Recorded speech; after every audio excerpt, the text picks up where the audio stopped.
کیا آپ نے کبھی یہ سوچا ہے کہ آخر ہم اس دنیا میں کیوں بھیجے گئے ہیں؟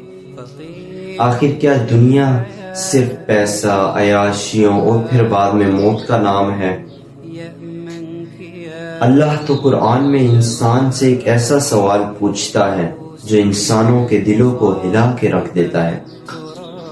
رب العالمین قرآن کریم میں ارشاد فرماتا ہے، اور تم نے یہ سمجھ رکھا ہے کہ ہم نے تمہیں بے مقصد پیدا کیا اور تم ہماری طرف لوٹائے نہیں جاؤ گے۔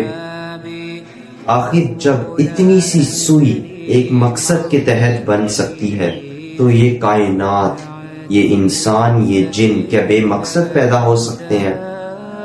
آخر انسان اس پر غور نہیں کرتا۔ اگر انسان غور کرنے لگ جائے تو اس کو ایک پتھر سے لے کے آسمانوں کے کونے کونے تک اپنے رب کی قدرت دکھنے لگ جائے۔ آج خود سے یہ سوال ضرور پوچھیں کہ کیا میں اپنے رب سے ملاقات کے لیے تیار ہوں؟